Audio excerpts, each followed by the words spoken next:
น้อง FC เบิร์ดสุโขสุคนบนสมองสุบอนบวาซิวฝั่งลาวฝั่งไทยและก็อยู่ทางต่างประเทศก็ยินดีต้อนรับเข้าสู่ช่องไซโคกไซบุญอีกแล้วเนาะก็พอกันกำลังพัดไซเมื่อนี้ทางน้องพัดไซก็เดินทางขึ้นมาทางที่แหละบ้านเพื่อนน้องน้อยหลังจากที่ว่าไปหาทางน้องซ่าบอกน้องซ่ามาแล้วก็มาแวน้องน้อยเนาะมาแวน้องน้อย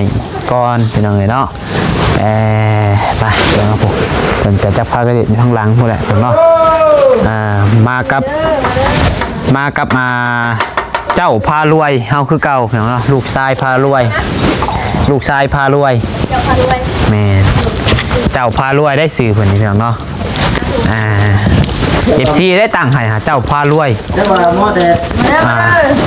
พากันเฮ็ดย่างอันนี้บ่สบายดีแต่ว่าหมอจะได้ช็อตเด็ดน้องน้อยหาปันน่ะบักอึ้งมากที่เหลืองให้กับกูแม่นบ่เด็กน้อยบ่เท่าปีเนาะเท่าปี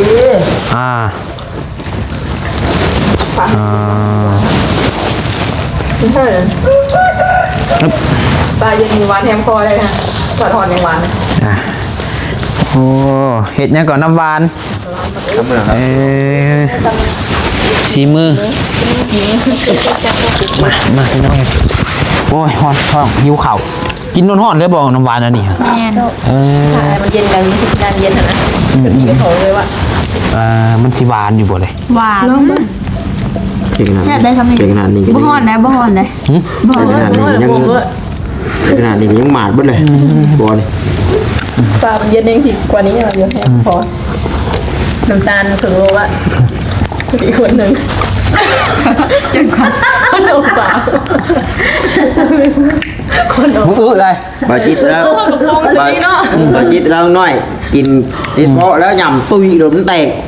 ห่อนก้นกุ้มอยู่ปากว่าไม่ต้องคายปากให้เอื้อเป้าให้วะมันละลิ้นไปไล่เลยก่อนบอกปากปากเป้าให้วะเราเหมือนนู่นเนาะให้แม่เป้าให้ก่อนไปเป็นกุ้งยุ่มมาเนี่ยเป็นกุ้งยุ่มลงมาได้แบกหัวกันได้ให้ไปใกล้เอาไปใกล้เอาแล้วลงมาได้อีกให้ขึ้นไปอู้บอกว่าโอ้ยอะไรคิดพี่น้องแบบอู้มาเพิ่นแต่ว่ามือไหนอะมือนั้นเอาเผ็ดช้องเถื่ออะไรเอาไปล่างนี่แหละมันขุ่นมือใดมือตัวไอ้กินน้ำหรอบ่มือเนี่ยมันจะคิวๆเนี่ยนะนึงฮะไม่หมอบ่มันจะคิวกับภูเก่าบ่เวล่างเนาะตัวเวล่างที่เห็นเนาะเราเลยล่างนี่ตัวล่างน้ำนอกกันมีอะไรเลยยังใส่คนเดียวไม่ใส่อะไรมันเนาะมันอยากออกแบบมันหวานหิวข้าวเนี่ยเฮ้ยแพมก้อนครับบ่มันจะเยอะแต่มันขี้จ้างเหมือนกันมันไว้ก่อนอยากกินรับช่องส่วนมาเพิ่มไหมมาหอดเลยกินก่อนเราได้เพียงเนาะนี่น้อยเร็วๆค่ะชินสิงคโปร์แต่มันเขียวๆใสๆเลยไม่ได้รสช่องนั่นคือกันเพิ่นยังช่องมันต้องเป็นเส้นสีขาวเขียวอันโตอันโอ้ยผสมสีชื่อมาหอดเลยเพิ่นกินก่อนไปหน่อยเนาะช่องมันเวียนเดียวกันบ่งั้นเราเพิ่นนวดแป้งลายสีชื่อเส้นมันคนละแบบเลยอันไซส์กับมันคนเนาะนี่มันเขียวภาษาไทยกับซาลิมบ่ที่มันมีสีขาวสีบัวสีเขียวเปิดซาลิมบ่เบอร์เฮียเรากับเบอร์จักเลยครับท้ายเบอร์เฮียเขายังหวานนี่ทำไมเนาะเลยเขามีคนเทียงซอยนะเจ้าเซ็ตน้ำหมดสองคนละแบบกันน้ำเขาก็เถียงเมียบ่คือเถียงนะ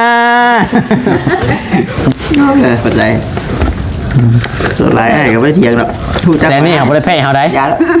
เขาบอกความจริงไม่ได้แพ้เขาได้นี่ฮะก็อยากว่าซื้อการว่าแล้วก็เจ้ากระเทไปทางไหน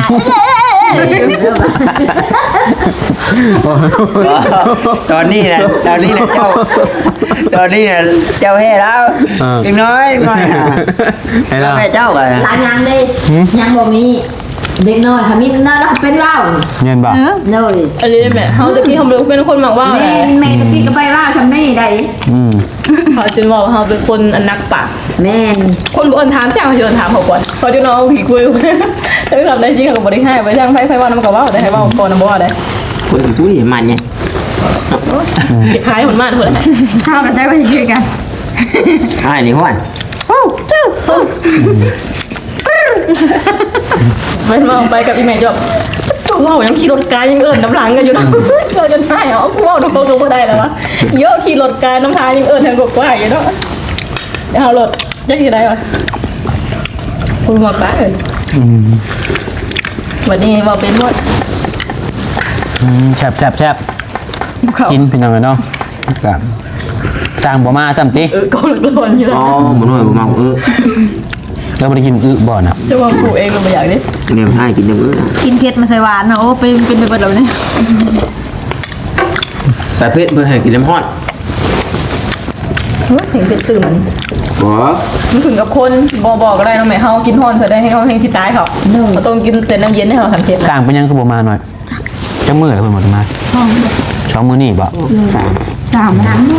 มื้อแล้วบอก ตั้งแต่มือบุญเงินบ่ไร นั่นแหละเนาะ บ้านนี้ก็บ่ได้มาแล้วก็มื้อนี้มื้อซื้อนั่นก็บ่ได้มา เจ็ดว่าไม่ว่าสิมาได้ อืม บ่เป็นว่าใส่เราได้พี่น้องเห็นอยู่แล้วว่าจิบบ่ทาหวานร้อยแล้วได้ จังว่า มีราคาได้เนาะเจ้าก็จะให้บื้อมาสิไป ว่าเป็นหาว่าแต่ละ ก็ตอนชอบประเสริฐบอกอยู่ว่าอันบ่มาอย่างนั้นนะ บ่เฮาซองเบิ่งอยู่กายมาเห็นแล้วอยู่ ยังว่าอยู่เห็นแล้วนั่งกินเขามีคนว่าบอกว่าลูกโบราณเราเบิ่งคือเล่าถุงเนาะ ไม่ล้างเนาะโดนเรา นี่คนว่ายันผู้อื่น จำแล้วว่าแก้ตัวว่ามีรถกะเฮามาอยู่เราน่ะบ่ถามบ่หยังแล้วก็เมามากบ่มีอยู่เพชรก็ ยังไม่หมดแบบบอกให้เขาจอดเอาทางเดียวกันเลยเนาะทางผ่านมาอยู่ แล้วเชิญบ้าง ก็สิมา เกิดมีเรื่องในครอบครัว ก็อย่าแล้วเพิ่นก็หามีเหตุผล หาว่า คนเรามันก็มีเหตุผลทุกคนนั่นแหละคือตัวแล้วตัวก็ยังมีเหตุผลกันนะว่าตัวนั่นน่ะ เกี่ยวมาผิดแล้ว ดีเบิดได้ โดนอีกแล้วนะ แต่อ้ายโทรบอกตัวว่าอ้ายไปแบ่งรถวันนี้อ้ายก็ยังมีเหตุผล คือว่า อยู่นะตัว คือได้ยินเห็นบ่ถ้ามาจะโทรบอกจะโมงเช้านี่ เอาโม โทรออกมาจะโมง บ่ายโมงครึ่ง เป็นยัง มือ เป็น หน่อย ยัง นะ ต้องคือออกมาสวย เหตุผลตัวนี้เหตุผลตัวนี้ อย่างค่ะมีโทรศัพท์ รถคือบ่รถคือบ่ขี่ กะทางเพื่อน ว่าย่างท่านั่นบัดอ้ายมาฮอดเลยโอเคเลยครับไปแสดงว่าหาอ้ายมาฮอดแสดงว่าหาแล้วขี่ออกว่าแต่เฮือนน่ะบ่แม่นย่างท่าแล้วก็ท่าโพ ห้ามซื้อ คือบ่ขี่แล้วบ่ เบอร์ทางเพื่อน ยาเราไม่ให้หรอกนะมีแนมมากิน ยังอยู่ด้วยหมอนะเอาเด้อ อย่าดอก มีแนม นัดเห็นมันว่าอยู่ว่านัด9:00 น 12:00 นยังบ่เห็น เอาดิ มื้อหน้าจะต้องบอกแล้วโทรหาเราแต่5:00 นตัวอะไรเราฮู้เลยเด้ ทำหาหมูมันคือโพตื่นเช้ามามันยังโทรปลุกมือว่าอีกแล้ว จอยถึกแล้วได้เห็นเนาะ ยังอยากจะพองเองตื่นกัน6 โมงถึง7 โมงแล้ว หกโมงอะต่างมุงปลุก บ่ ตั้ง6 โมงตื่น6 โมงครึ่งบน จังหน่อยถึกแล้วได้อีกโทรเช้าแล้วก็เห็นบ่แล้วด่าอันติตาตัวเรายังเราบอกโทรมากวนน่ะ โอ้ยคิด เราไม่ได้ฟังแล้วเราใส่ก่อนเลยแล้ววะ เอาโทรมาสบายไปดีไปแล้วเนาะเป็นว่าสอยไปเนี่ยโย่ดงหน่อยใส่สาดเลยเบิดแม็ก เมื่อปากแล้วว่ามันก็บอกทีละกันเนาะ งั้นดังดีกัน จะเอาอีกบ่ อ๋อไม่ได้นี่กันแล้วได้น่ะ น้องๆมันกิโล2นะไปตักถึงก่อนรวบแล้วอื่นได้อ่ะ ไม่เมื่อเมื่อกัน จะได้คันที่ป้าให้มันเย็นเลยจึงกินใหม่กระแทบอีกแล้วตัวนี้หักทองก็ได้ หอยตู้เย็นเห็ดหวานใครมีโทรหาน้องนิ้วนี่ประมาณ11 โมงโทรหาดอกไอรีนี่ว่าเพิ่นนอนเด้อมันเดือ1 โมง 2 โมงแล้วมื้อ3 โมงเช้าอะไรเดียวจนอยู่ ใช่แล้วแล้วมาแต่ทางนอกน้ำบ่ายโมงมาบางทีเพิ่งอาทิตย์อีกจน3 โมงเช้าอยู่ดีนอน คุยได้แล้วสุดท้ายเพิ่นก็นี่แหละ มือยุกเสาเพื่อนนั่น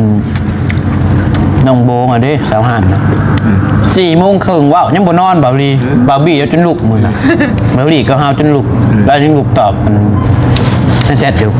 โอ้คักๆๆน้องยังบ่ทันนอนพุ่นว่ะ นอนเช้าแต่นอนนะคะ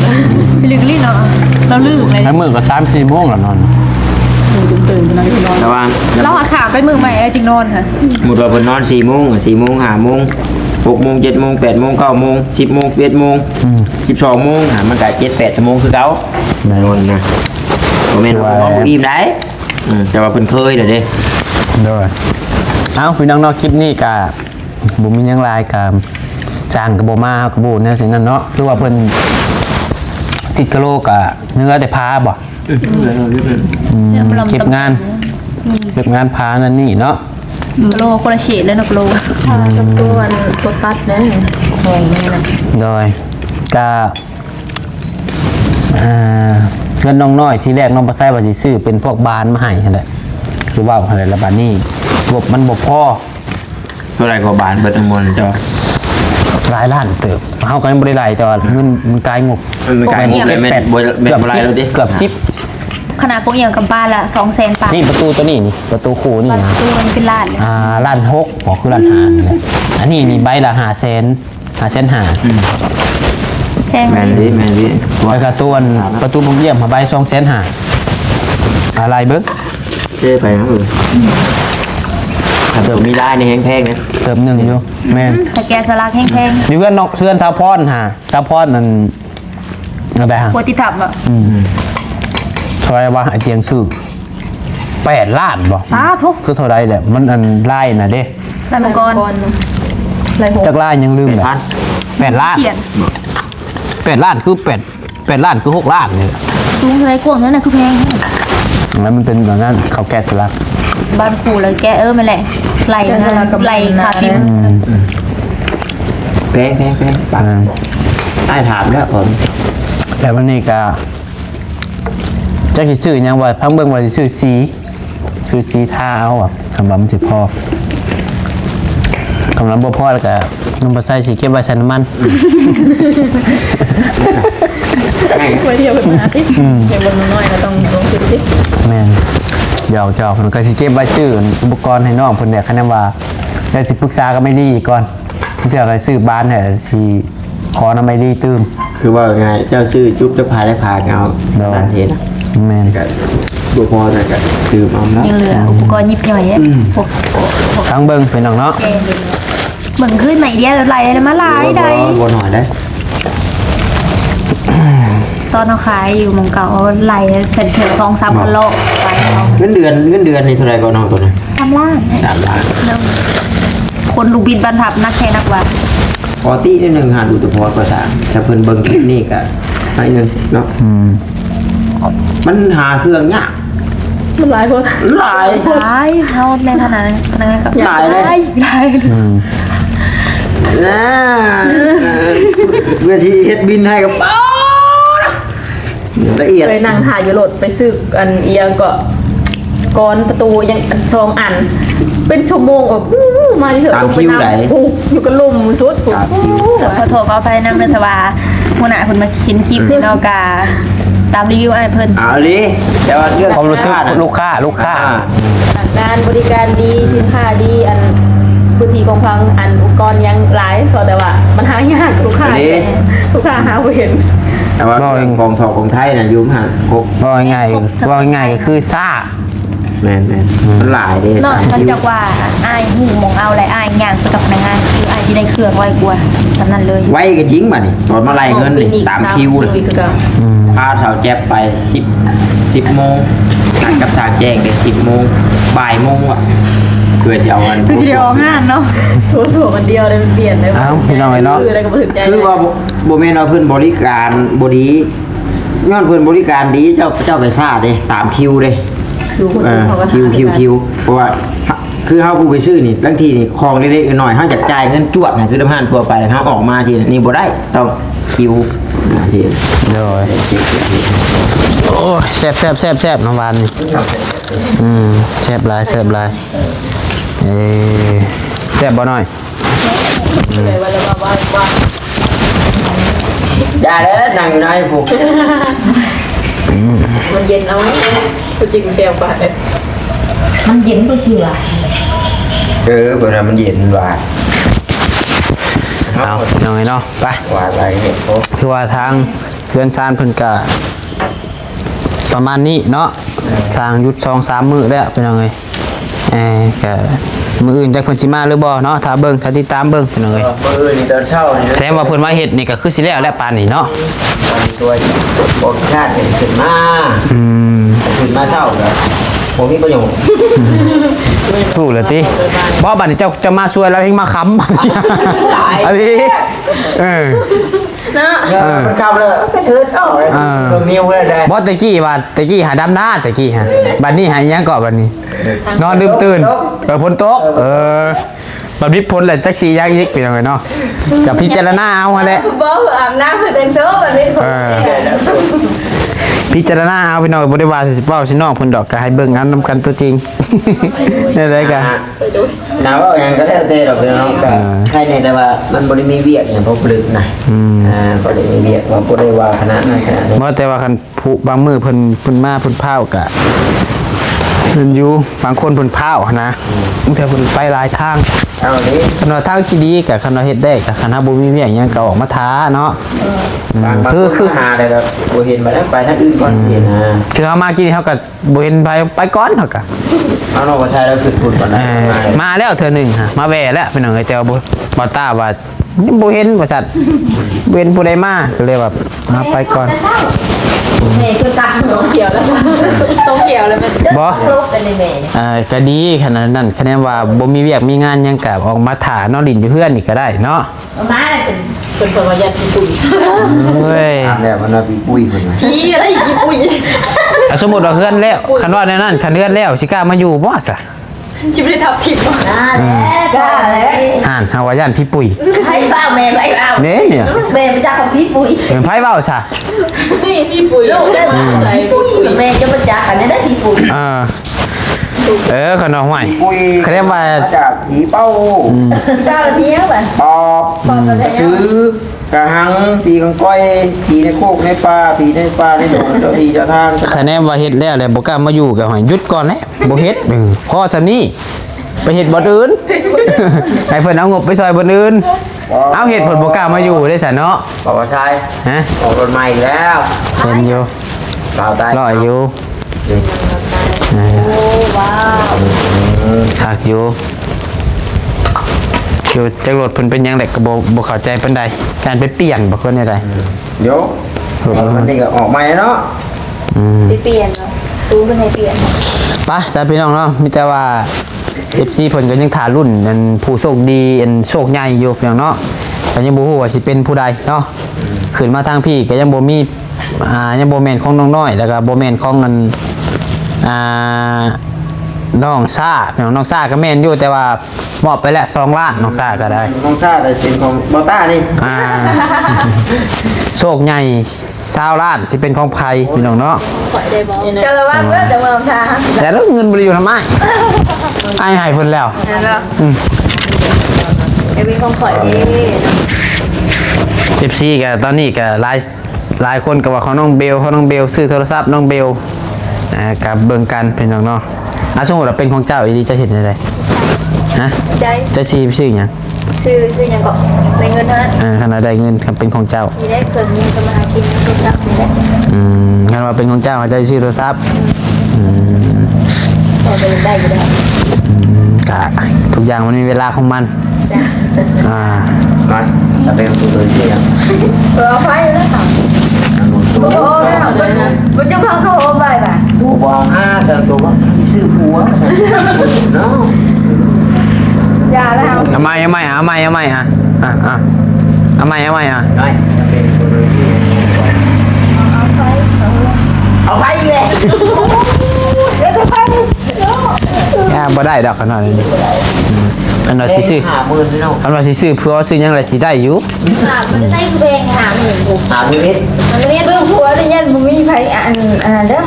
เอ้า ยันเฮ็ดกินกับบ่เป็นมันล่ะอ้ายเลยว่าก็เฮ็ดนั้นเป็นล่ะ เขาก็ยังเห็นกูเป็นยันมันมีผู้รับดามาอยู่ตุ้มมีทอดไข่ได้ยืดปีโปปิงปลาสุกอู้ งานถนัดบ่ แมนข้าวต้มมีแล้วถนัดฮะต้มมีโบพักจะยุ่ง ก็สิถนัดอยู่เบิ่งตัวนี้มีแต่ต้มมีก่อนนี่คืออะไรกัน มียังไงต้มมีเนาะ แต่ว่าดังไฟบ่มีได้บัดเดี๋ยว ไปสเปนเนาะผู้แหละอันแถวบ้านเฮาผู้แหละผู้โชคดีกับบ่ได้ใกล้บ่ได้ไกลเนาะเพราะไกลบินตกหารุ่นเบิ่งว่าสิเป็นของผู้ใดอีกยังบ่ได้เฉลยพี่น้องเนาะน้องเบลก็ยังมีสิทธิ์อีกอยู่แต่กะโอ้ว่าสิเป็นของไผแต่น้องน้อยเบิดสิทธิ์แล้วน้องน้อยนะพอเราแล้วบ่ได้เด้เพื่อนซานเนี่ยพี่น้องเนาะ มีทะเลมีโอกาสอ่ะ คนเบาลี่บ่ซ่อมผู้เมียว่าซั่น ชมผมเนี่ย เอ้าสองเมียบาทเอาไปรีบบ้านเฮากับผมเนี่ย เมื่อไวเด้อเลย มาไวกันมาไว ผมเมียเนาะ ผมเมียกับตูกันยังบ่ได้แตกคักเอา ซับ น้อง ไข่ โมวี่กับโมมี่